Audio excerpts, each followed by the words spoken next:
시는지 토론 부탁드립니다. 안녕하십니까. 성남시 의회 문화복지체육위원회 서희경 의원입니다. 오늘 우리 배은경 교수님과 토론자님께서 진짜 좋은 전달을 해주셨고, 저도 또 이제 복지 분야에 많은 관심을 갖고 있어서 앞으로 이제 조례를 만들고 정책을 꾸미는데 많은 참조를 하고 공부를 하겠습니다. 저는 이제 오늘은 좀 더 쉽게 풀어서 사례 위주로 성남시 정책에 대해서 설명드리겠습니다. 모든 사람의 생애 주기는 다른 사람에게 의존하거나 또 다른 사람이 자신에게 의존하는 시기를 포함하고 있습니다. 코로나19 비대면 추세가 지속되면서 영유아, 아동, 노인에 대한 돌봄을 담당하는 기관과 관련 제도가 중단됐고 사회적 위험이 초래되었습니다. 돌봄 공백이 실업과 소득 중단으로 연계되는 경우도 적지 않았습니다. 더욱이 코로나19로 발생할 수 있는 재난 불평등 중 주목해야 할 문제는 재난에 취약하다고 알려진 노인 집단 내에서도 더 취약한 계층이 존재한다는 것입니다. 한국보건사회연구원 발표 자료에 따르면 코로나19 이후 노인 집단의 우울이 크게 증가한 것으로 나타났고, 비독거 노인보다 독거 노인에게서 코로나19로 인한 불안, 염려, 우울, 이런 경험들이 더 높게 나타났습니다. 따라서 노인의 우울을 예방하고 관리하기 위한 심리 상담과 신체 활동 프로그램의 제공이 반드시 필요하고 1차 의료기관과 유관기관 연계를 통한 통합 관리가 요구됩니다. 이에 성남시에서 추진하고 있는 노인 복지 정책을 말씀드리겠습니다. 성남시는 일상생활 영위가 어려운 취약 노인에게 맞춤 돌봄 서비스를 제공하고 있습니다. 현재 수정노인 종합복지관 등 8개의 수행기관에서 생활지원사가 3,995명의 어르신에게 서비스를 제공하고 있고, 구체적인 사업 내용은 65세 이상 기초생활수급자나 기초연금 수급 대상자로 장기요양보험 등급을 받지 않은 돌봄이 필요한 노인을 대상으로 안부 확인, 생활안전점검, 말벗, 생활교육, 이동활동 지원 등을 수행하고 있으며 지역 사회 내 주거 개선 또 건강지원 등 민간 연계 서비스를 제공하고 있습니다. 대표적인 성남시 노인 맞춤 돌봄 서비스 제공 사례를 소개해 드리겠습니다.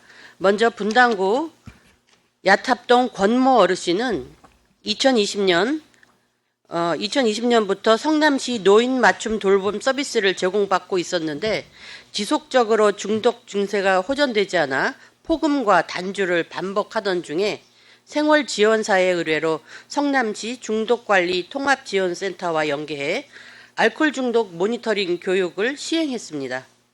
이후 성남시 중독관리 통합지원센터의 담당 사회복지사가 2년간에 한 달에 한 번 방문하는 지속 상담을 통해 현재는 어르신의 중독 양산이 호전되어 건강한 삶을 살고 계십니다.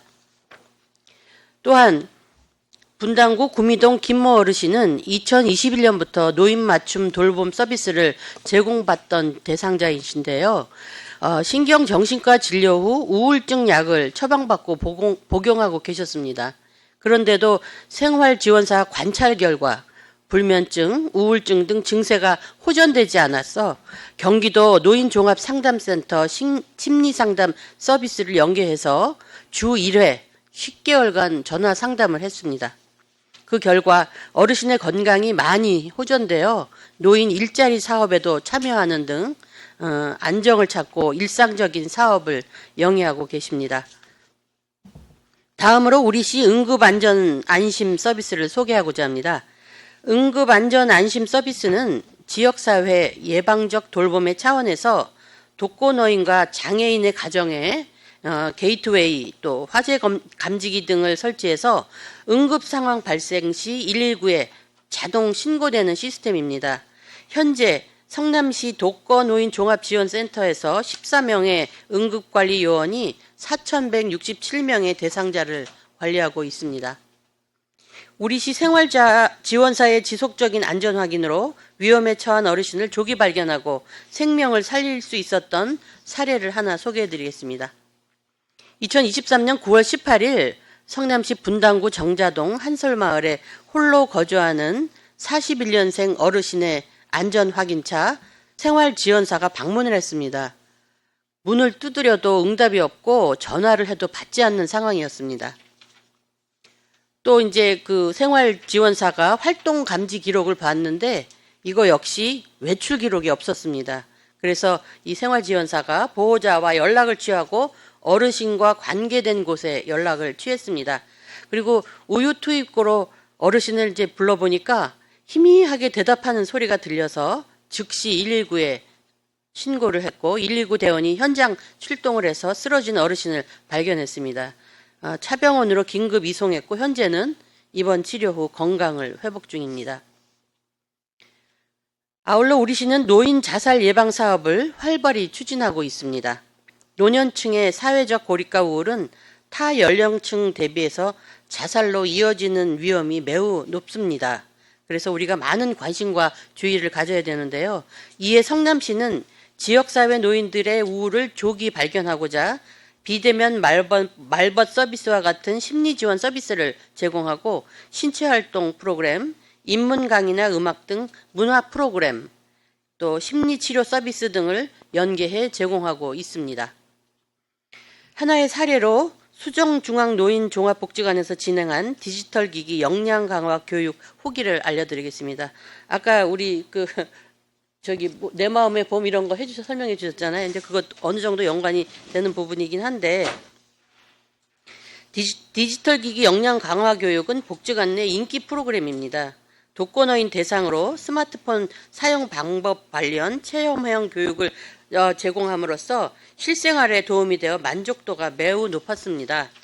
특히 영화관에 다 같이 방문을 해서 키오스크에서 영화표를 예매하기도 하고 간식도 구매해 봅니다. 그리고 스마트폰 은행 어플 있잖아요. 그것도 사용하는 방법도 알려드리고 또 어플을 활용한 중고거래, 유튜브 영상 구독 및 시청을 직접 해봄으로써 스마트폰 사용에 자신감이 생겼다며 주위에 꼭 추천하고 싶다며 후기를 전해오셨습니다. 그 외에도 우리시는 저소득 노인 가구에 대한 방역용품 구매 지원, 반찬 배달, 도시락 지원 등 실질적인 가구 지출을 줄일 수 있는 다양한 사업을 펼치고 있습니다. 우리는 코로나19 상황에서 사회복지시설, 학교 등 공공서비스 중단으로 인한 돌봄 공백과 화재, 질병 등 응급 상황이 발생하였을 때 안전의 사각지대에 있는 독거노인과 장애인의 안전대책 마련이 절실함을 경험했습니다. 앞으로 성남시는 재난 상황 발생 시 시민 안전과 직결된 사회 서비스 공백이 발생하지 않도록 철저히 대비하고 노인 정신건강 강화를 위한 사회 서비스 확충, 그리고 공공부문 일자리 확대, 돌봄 책임제 등 성남시민 건강권 강화를 위한 공공정책을 강화해 나가야 될 것입니다. 이에 성남시 의회 의원들은 늘 시민의 입장에서 보다 깊게 고민하고 집행기관이 노년층 정신건강 지원 사업을 잘 수행하고 있는지 감시함으로써 의회 본연의 역할을 충실히 수행하겠습니다. 이상입니다. 감사합니다. 우리 의원님께서도 시간을